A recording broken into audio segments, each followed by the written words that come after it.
As a prospective MP, what is the legacy you would like to see left for the next generation and those beyond? Oh gosh, look, I live on Waiheke Island, and it's a small island set in the Hauraki Gulf, and I'm on the Hauraki Gulf Marine Park Forum. So what I want to leave is a sea and a land that will sustain us and that is not polluted beyond repair. I want us to be able to live in an environment where you can swim in the waters, you can drink the waters, you can eat the food. And these are the things that I think is the birthright of every New Zealander. So we need to be working towards ensuring it's there. I'm particularly worried about how that affects this electorate, Auckland Central, sea level rises, how that affects the island communities, but also the other communities that exist on the coast. Thank you. Okay, what risks do you think climate change pose to the well-being of young people and the future generations of New Zealanders?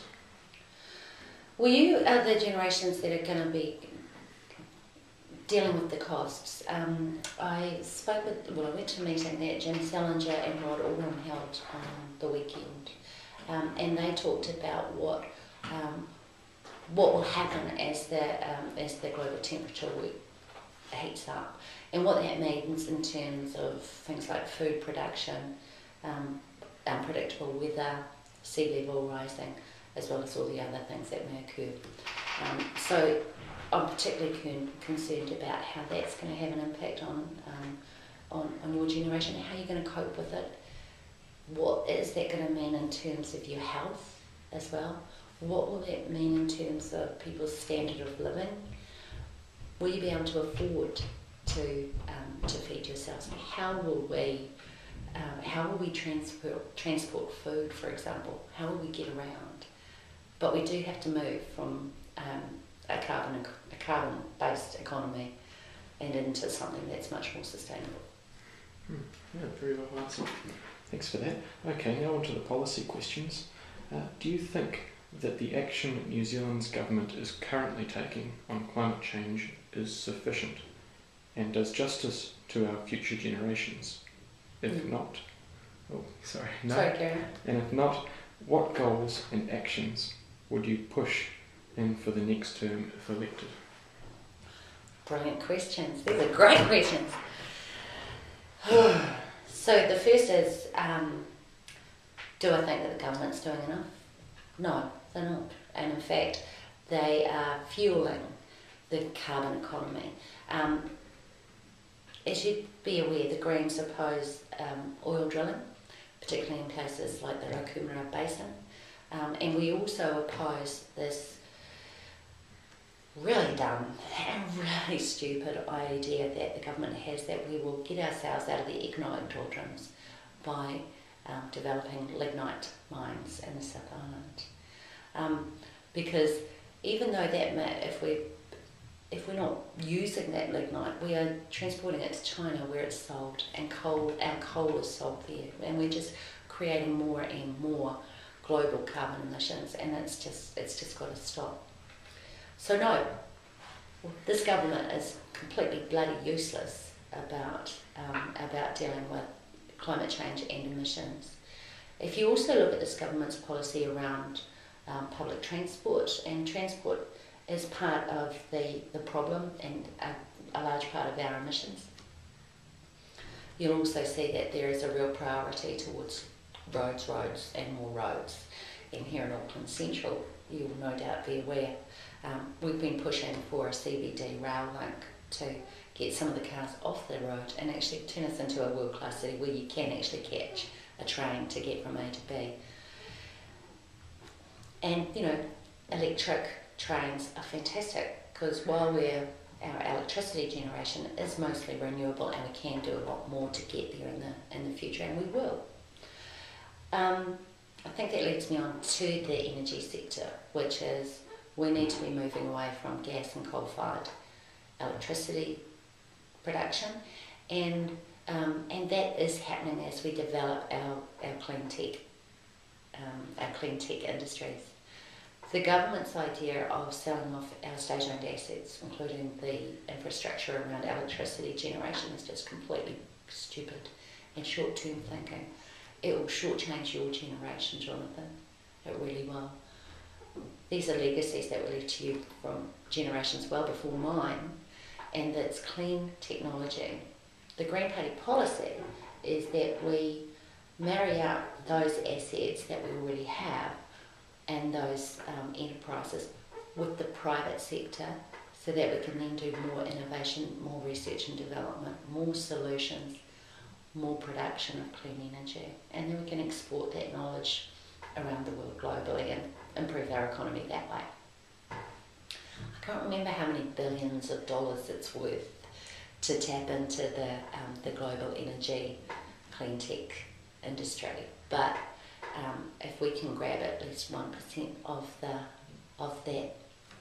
that market, we're looking at creating between 40 and 60,000 jobs in New Zealand. Great solution. Yeah. And the agriculture sector, oh, sorry, is this too long? And the agriculture sector, which is the major polluter, we're also falling down. The ETS scheme came, in the first instance, it came from the Labour government with a lot of pressure from the Greens. It's not the one that we wanted, but it was the best we could get at the time. It's since been tweaked by the national government, and what we have now is, I don't know when agriculture will start to actually pay into it. In the meantime, you and I are paying the cost. We're paying the emissions, we're paying for them, and they're getting off scot-free. So we're subsidising dirty dairying, and we're subsidising other polluters too. Yeah, quite so. Okay, well, I think you've just answered the question. Oh! in your opinion, is the ETS in its current form an equitable system that delivers sufficient economic signals to emitters? No. And in fact, that's, smart economics is about incentives and disincentives. It's about saying, let's give you a whole bunch of money over here to develop clean technology, clean jobs, good jobs that protect our environment and leave the planet a better place, not just for now but for generations to come. And the disincentives push people into that into this is the correct path. But we don't have any disincentives for a lot of the polluters, and that's just not reasonable. And what changes would you advocate then to make it more effective? The ETS? Yes. Well, first off, I'd make sure that the dairy, the agricultural sector, it's not just dairy. I need to be reasonable about this. So first off, we need to make sure that the agricultural sector is paying the premium price and not being subsidised by you and I and through our taxes.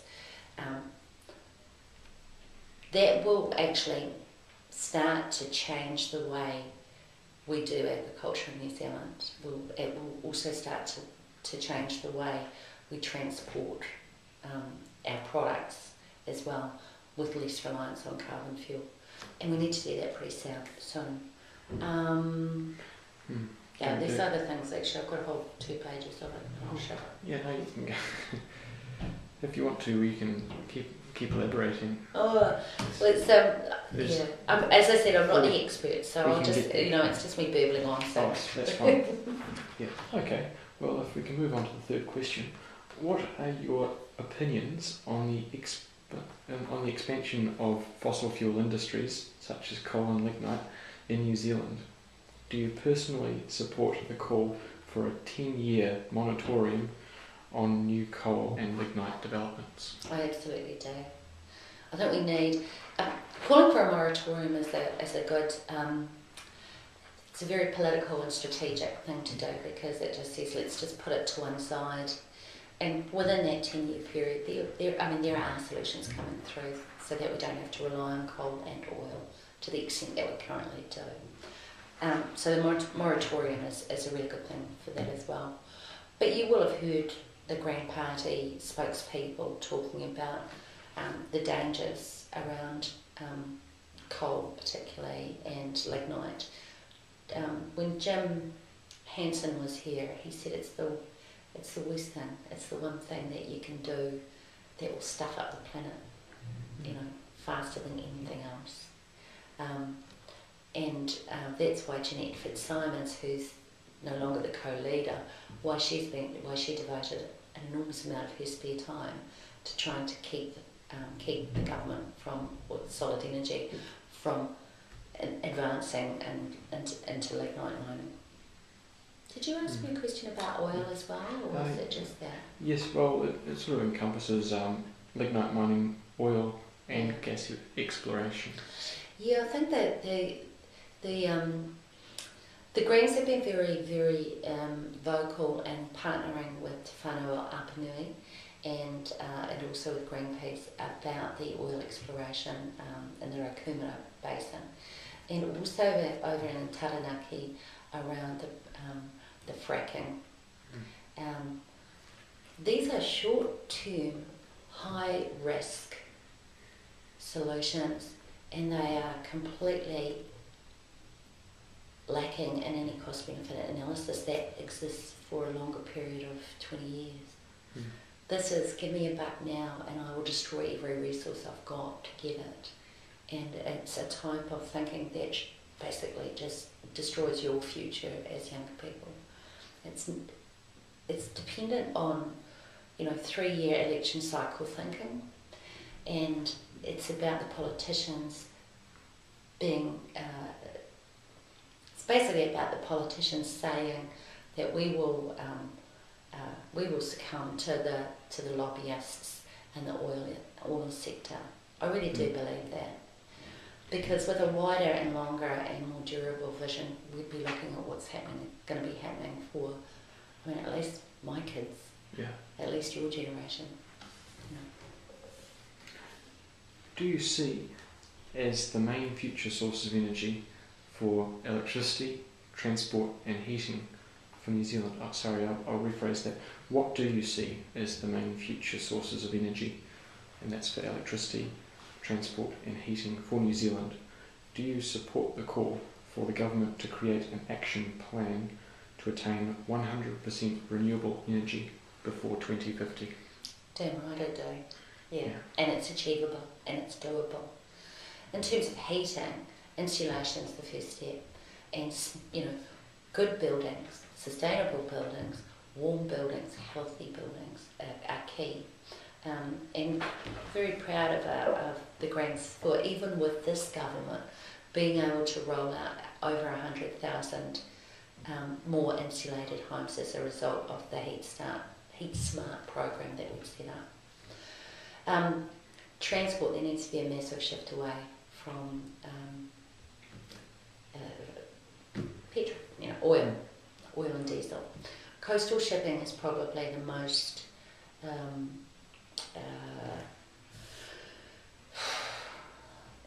efficient in terms of transporting goods. So that means we've got to get trucks off the road, use our coastal shipping, and I'll come back to that in a minute, and also our rail, particularly if we have electrified rail, which we do mostly, then that's where we should be heading. Coastal shipping, as we know with the RENA issue out at the Tauranga ports, is not without its own risks. And both the national government and the Labour government are culpable because they National deregulated the coastal shipping industry in the 90s, and Labour didn't fix that. And so what we have now is a whole bunch of rust buckets plying their trade around New Zealand, and we can be a lot smarter about that. So heating, there's a lot more we can be doing in terms of insulation and using what we've got efficiently. Once we get into sort of 100% renewable energy, then hopefully that means that there'll be less carbon emitted as a result of heating homes. Okay, thank you. These are good questions. They are, eh? Yeah, they're hard. Just 3 more to go.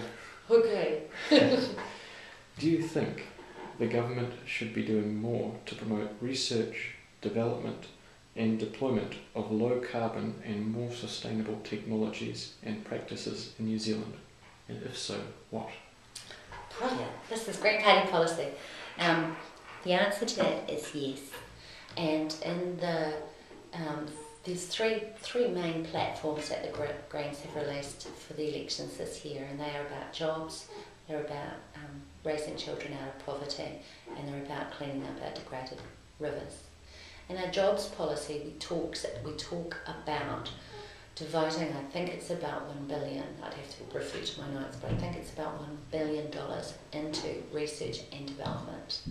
We're one of the lowest ranking OECD countries in terms of what, as a government, we provide to research and development, so what we provide to kind of keeping our future going and our economy going that way. We want to devote that particularly to the clean tech energy. As I already said, there's the potential there. I just stumbled my words. We want to direct that $1 billion worth of research and development to businesses and small to medium-sized businesses particularly, that are dealing with solutions around clean energy. Because it's not going to happen otherwise. We've got truckloads of really good ideas out there. We've got innovations happening all the time with, with wind turbines. We've got innovations around, in the agricultural sector, all happening, but they're really struggling to get any funding to carry on with that research and development. So it's a real priority for us because we believe it will trigger a whole bunch of activity in the economy and make it a much better place to live. Yeah, quite right. Thanks for that. Okay.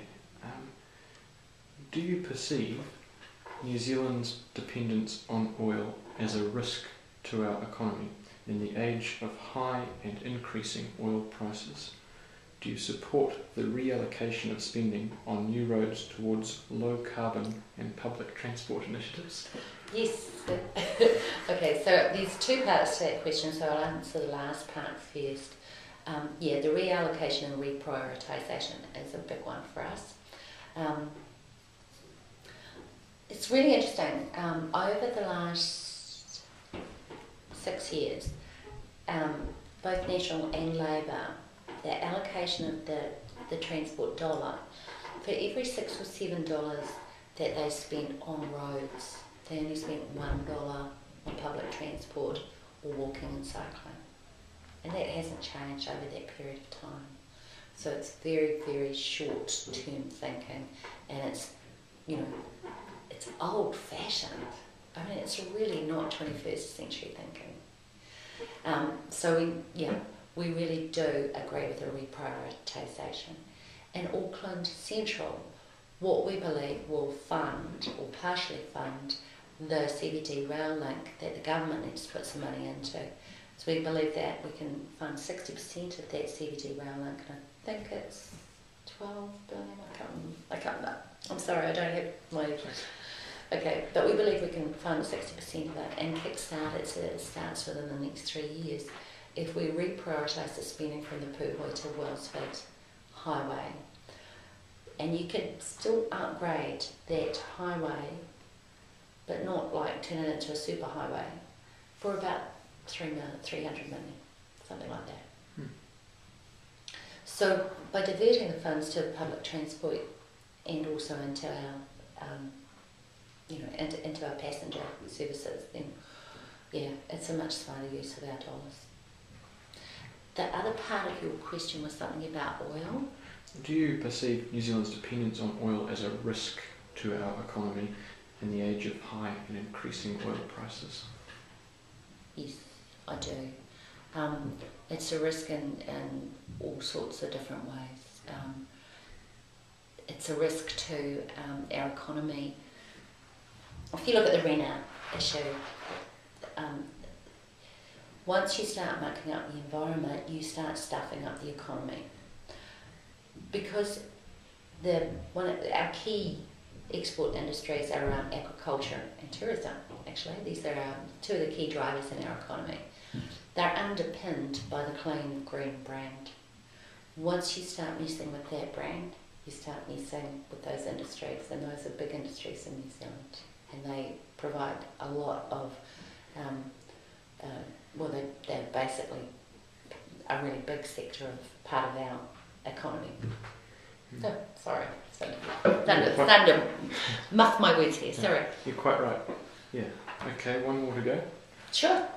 What actions, if any, would you take in your electorate to enable your community to increase their understanding of climate change and to reduce their emissions and dependence on oil?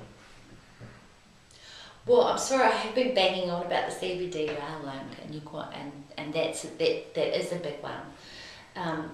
But it's about awareness about climate change, is it? Yeah. I think council has a big part to play in this as well, and I know that because I'm also a local body politician.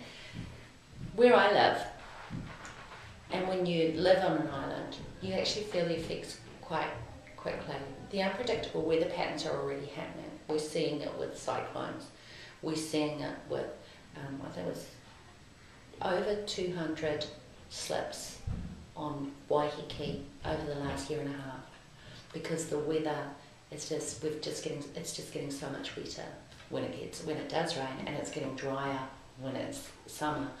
On Waiheke in particular, we're reliant on rainwater. We don't have reticulated systems, so it means we're starting to feel that now. So there's a lot of things that we've been doing on Waiheke to just raise awareness about climate change, and that's a very it's a very active community that cares a lot about the environment, so it's quite easy to do that. But I'm heartened by the other organisations that I see in the CBD and in the Auckland Central electorate suburbs. So places like Grey Lynn, for example, they've got transition towns, which are just phenomenal. They just do such fantastic work. We're seeing an increase in community gardens, which also supported by councils. So there's a lot more happening around that. But there's a lot more that both central government and council can do, particularly around the infrastructure things like transport. Yeah.